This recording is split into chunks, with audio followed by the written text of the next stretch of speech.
I was more serious than anyone about studying English. I did a vocabulary book for 5 times, and I did a grammar book for twice, and I studied English for 3 hours every day. I feel like I gave it everything that I had and spent as much time as possible. But unfortunately, my English didn't improve as much as I thought. When I look at my friends hanging around with people and like joking around, I was really disappointed in myself. At the time, I thought I was not good at languages. But looking back, I was totally wrong. The more seriously you force yourself to study English, the more stuck you get. Languages are not something that you are suffered from. Once you get out of your seriousness, your English is gonna improve so fast. That's why I created the free video of how you can enjoy studying English. You can learn pronunciation while you're singing a song, not studying complicated phonetic symbols or anything like that. You can just have fun. So if you want the free training video, you can click the link in the below and I'll send it to you for free. Before we jump into the main topic, let me introduce myself. My name is Eddie. I started studying English when I was 20 years old. And before that, I've never been to abroad.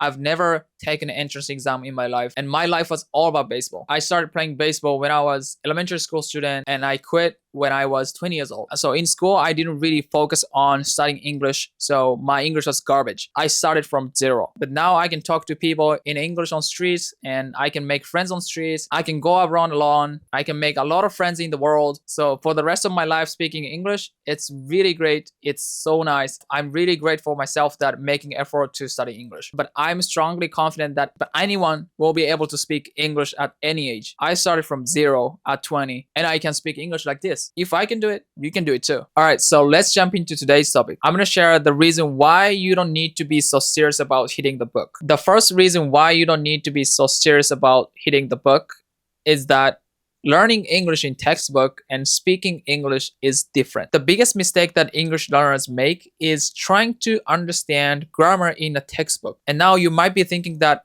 what do you mean? You have to understand the grammar in a textbook. And how do you learn grammar then? You're right. But you're missing the fact that if you actually want to speak English, filling in the blank is not as important as you think. For example, we've been learning English since we were in elementary school. We've been studying English for like over 10 years, but we can't still speak English. Why is that? Something is wrong with our education, with learning process. That's exactly it. We were studying for exam. We're studying English for getting a high score on the tests, for TOEIC or TOEFL or just school exams. We're doing it for the test. So pretty much what we're doing in school is that just reading and grammar. We don't really speak, we don't really listen. So that's the problem. And when you are adult and you are still doing the same thing, your English is not going to improve. You have to change the perspective. You have to change the process of learning English. I define the learning process in 2 names. One is active learning, and second one is passive learning. We've been doing passive learning for many years in school. And what is passive learning?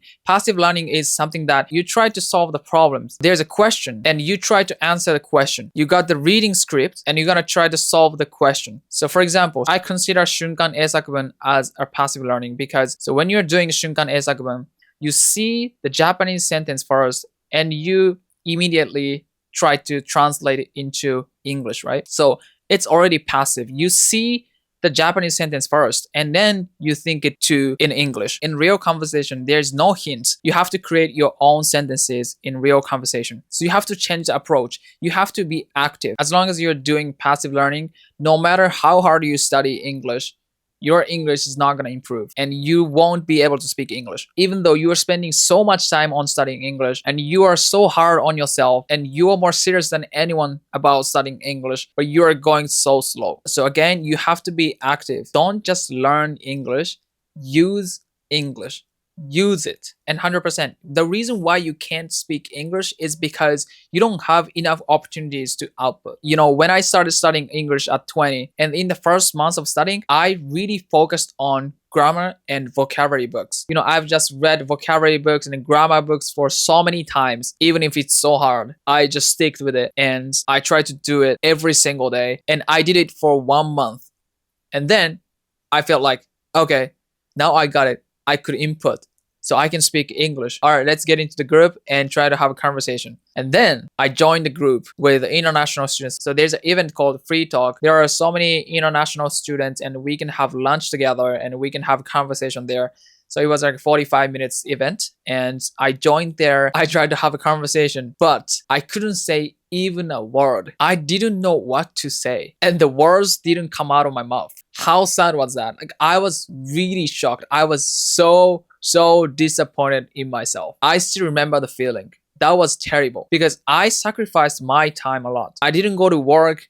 I didn't really hang out with my friends. If I have a free time, I dedicate myself to study English. However, I couldn't speak English at all. So the point is, I wasted my time because I dedicated a whole month to study English. That's technically when I realized that just studying grammar in a textbook and memorizing words in grammar book is not efficient and accurate to study English. But I see thousands of people studying English in textbooks. When I talk to them, they say like, oh, I can't speak English. My English is not improving, even though I'm studying English for 5 hours a day. And I was like, what do you do exactly? And I'm memorizing vocabulary on vocabulary books and I'm doing TOEIC book.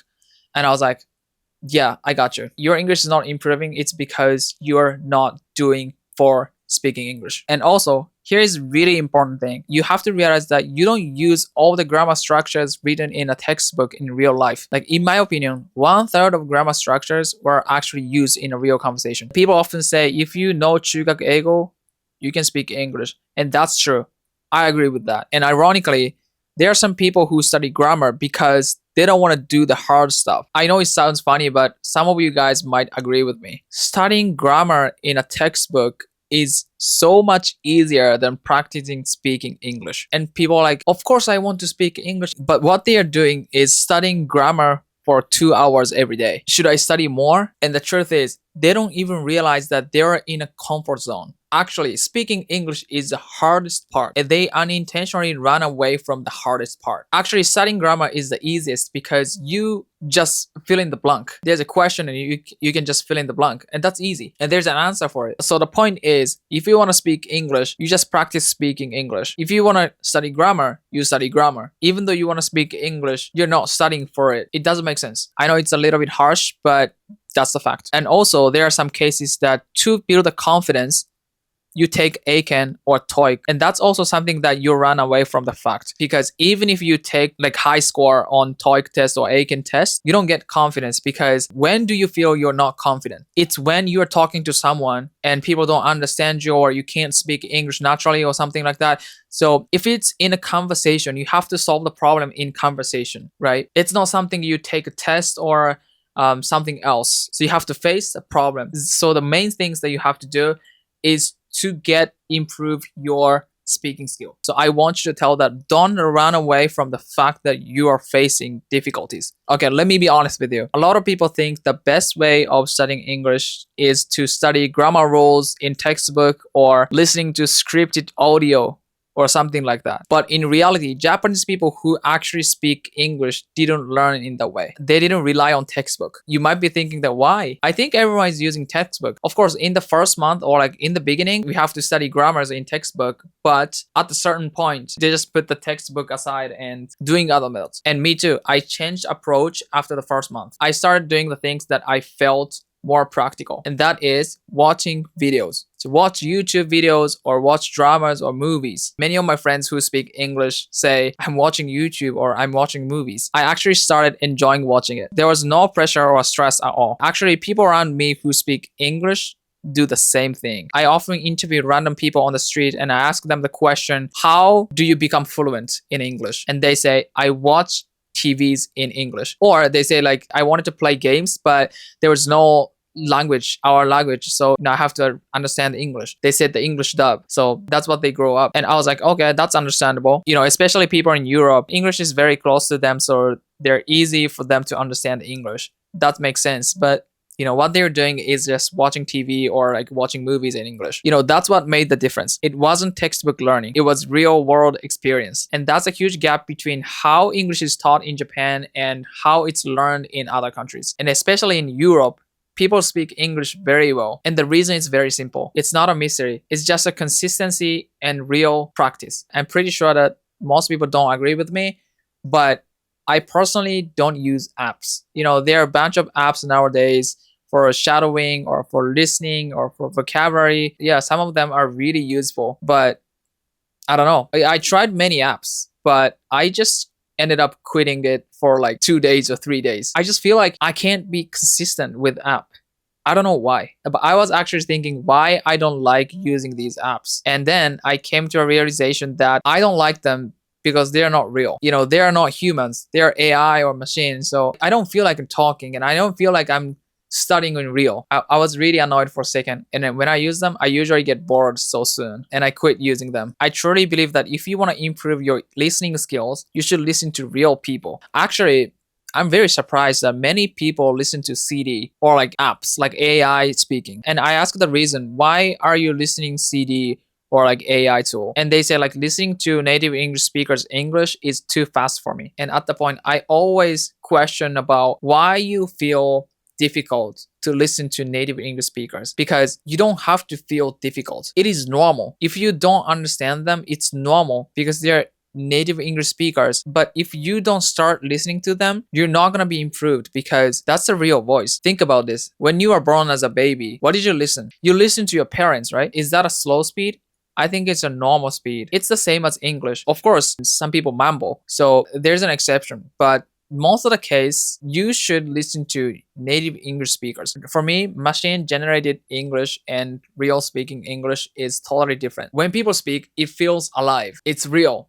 It's authentic. There's an example. People often face a problem of listening, and that is when they go abroad and they, join the tour or something, and you don't understand anything what people say. And I've been training listening for like a year or 2 years every day, but I still don't understand what native English speakers say. This actually happens because you are not training with native English speakers. But I'm not saying that you shouldn't use apps. And there are some useful apps actually. I'm using ChatGPT. ChatGPT is really good. It's a great quality. It's valuable and practical. But most other apps, I don't feel like I want to use them. It's really up to you guys though. And lastly, I just want to remind you that, and just because you're so hard on yourself and hitting the book, that doesn't mean that your English is gonna improve. And just take it easy and relax and enjoy your journey. By the way, to enjoy your learning process, I made a free training video of pronunciation. You can learn pronunciation while you're singing a song. It's really fun. And if you're interested, just click the link in the below. I'll send it to you for free. So that's it for today. If you're interested in my video, just give me a like and please subscribe. Thank you for watching. I'll see you in the next video.